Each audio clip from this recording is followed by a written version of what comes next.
waaw toujours ci seen télé bii di RTT donc madame Annaly Ngaye tey événement bi buñ ko gisee nga xam ne mooy 5e édition au salon international du livre de Thiès donc ban sensation ngay am.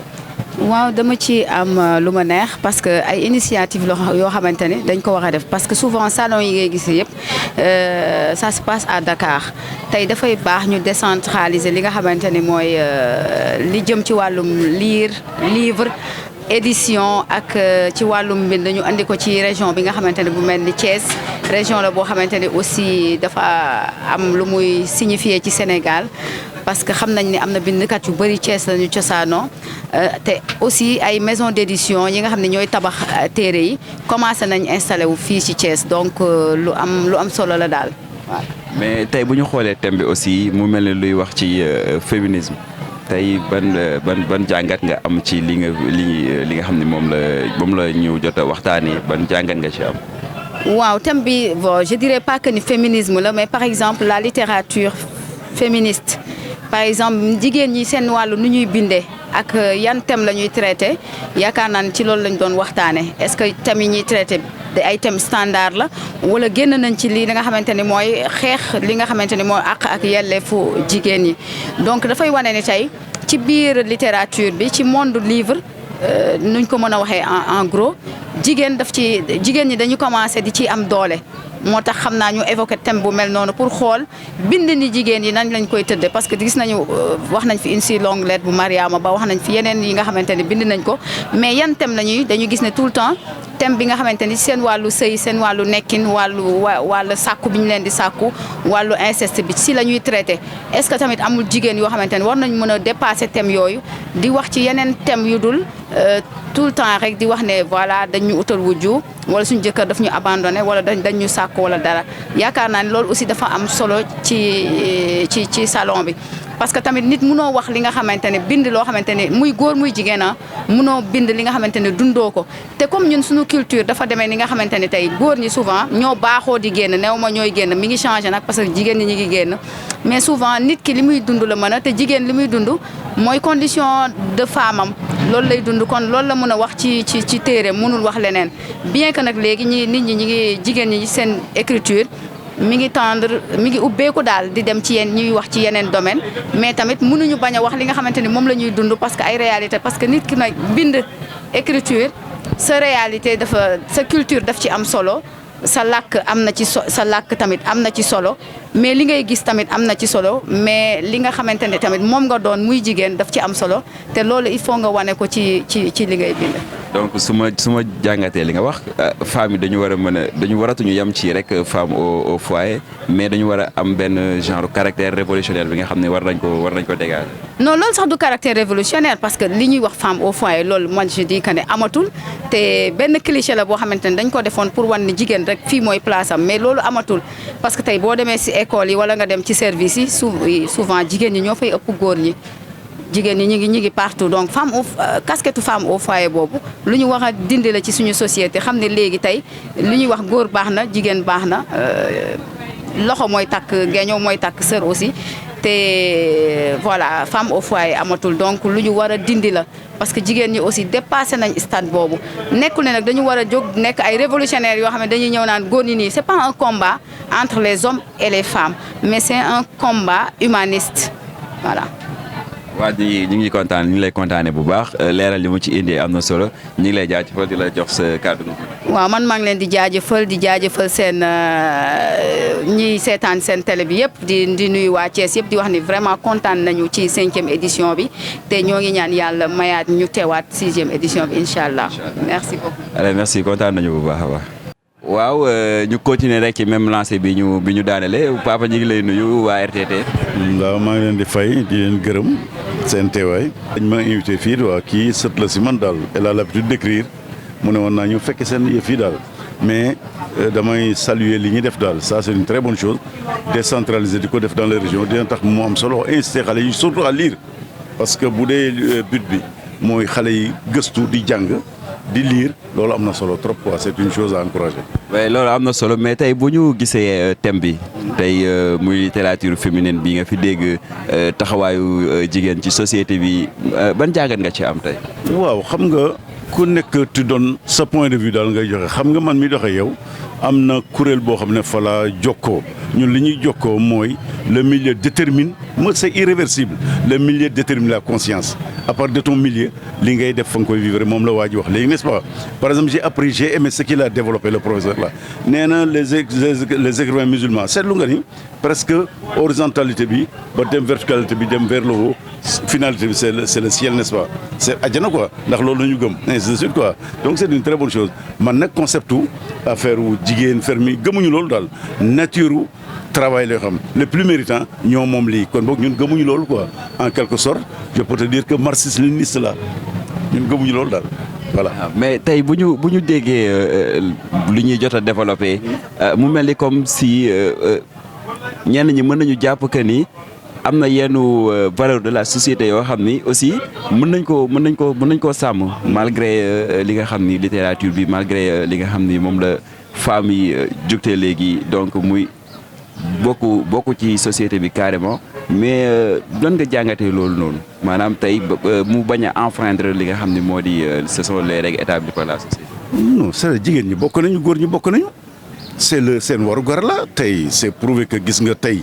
jigéen ñi comme ni mu ko waxee léegi mën nañu yéeg mën nañu faj mën nañu leneen seen warugar la quoi plus muy gën a développé sax loolu tax ñu ke suñu réew jëm kanam dal bon li am solo aussi li feeñ fii tey ñun ñu gëm ko mooy gis nga réew boo amul culture amoo histoire doo développé mu da ngay sànku rek n'est-ce pas loolu la ñu gis daal moo fi feeñ donc notre histoire notre culture góor ak jigéen ñoo koy defandoo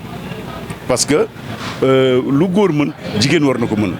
fu jigéen amee góor war na fa am donc li ma d'accord rek mu naan catégoriser ne kii jigéen la wala kii góor la ñun gëmuñu loolu daal c'est ku am njariñ rek na nga jariñ la société man loolu la gëm daal. Papa Omar ñu ngi lay jaajëfal bu baax. Bakary Mbacké premier ministre école privée wu Bassirou Ba ñëwoon assister ci 6e édition salon international du livre de la région de Thiès tey Bassirou ban sensation nga am en tant que élève tey nga assister li nga xam ne moo di salon international fii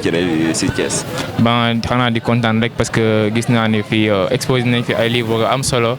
di ñu yokk gëm-gëm si suñu jàng bu ñuy doxal si suñu jeunesse bi ñëw fii gis ay livres ay écrivains yi nga xamante ni suñu réew bi am na ay écrivains yu bind ay livres yu am solo yi ñu permettre ñu cultiver wu en culture générale et tout donc ñu ngi sant di leen gërëm si li ngeen def fii gis nañ ñu que ça va dinañu andi lu bëri si suñu jàng bi année scolaire bu ren bi. mais tey journée bi nga assisté ko tey ban jàngat nga ci am en tant que élève en tant que koo xam ni yaakaar la ci sunuy bokk na ci ñu yaakaar ci sunuy ndaw ëllëg tey ban sensation wala ban jàngat nga am ci cérémonie bi. bon am naa si jàngat bi nga xam ne dinañ ñu may fit wala maanaam jom pour ëllëg ñun ñu mën a bindal suñu bopp ay livre suñu propre livre parce que lii dañuy cultiver may ñu jom ñu mën a bindal suñu bopp ay livres yi nga xamante ne ñun tamit à notre tour dinañ mën a exposer suñuy livre ëllëg suñuy doom wala suñuy sët ñu mën a lire suñuy roman comme ñun nu ñu ñëwee jaar fi lire roman wu suñuy bàjjen wala suñuy maam ainsi de suite. mais le fait que aussi tamit ngeen nekk ak ay auteurs yu mag yi nga xam ne bind nañu lu nekk ci histoire Sénégal histoire féminine donc nga nekk ak ñoom tey bokk ak ñoom cérémonie bi tey ban yëg-yëg nga ci ngay am. ben grande fierté parce que comme ni ma ko waxee sànq ñoom suñu réew lañ juddoo fii lañ soxee ko bind nañ fi ay romans yu ñu seen doom yi mën a lire donc xanaa di leen féliciter parce que jox nañu li nga xamante ni dinañu cultiver et que ñun tamit bëgg nañ mel ni ñoom ëllëg ñun tam ñu ñëw toog fii am ñeneen ñu mën a seetaan si ëllëg comme ñun nuñ ko defee tey. waaw Bakary yi ñu ngi lay jaajëfal. ok merci beaucoup. allez merci beaucoup. parce que bon tu sais actuellement depuis quelques années en fait l'épée de Damoclès la seule chose qui reste aux hommes c'est de dire xaaral rek naa ko takk c'est leur truc ils te disent c'est l'épée de Damoclès voilà si elle tient pas à ce bien qui est à carreau je vais aller chercher une deuxième femme et elle va voir voilà donc ce que je tenais à dire. En fait, je suis un peu, comme je dis, parce que Véronique l'a dit tout à l'heure, on écrit par rapport à son, je pense que d'autres l'ont dit aussi, par rapport à sa vie. Moi, j'ai eu la chance, parce que je démonte totalement, c'est-à-dire tout ce qui, cette histoire. Moi, je considère que l'écriture n'a pas de genre. La littérature n'a pas de genre. Parce que tout simplement, moi, je suis née dans une famille, je le disais à Marie-Entrée, dans une famille où très tôt, on a été des révolutionnaires. Ma mère a commencé à travailler à l'âge de 18 ans, elle était comptable. Alors, pendant la période coloniale, ce qui était très compliqué, son père était chef comptable pendant la période coloniale. Donc, mon père était journaliste à la RTS, à l'ORTS, avant, il avait fait ses études à l'Ocora.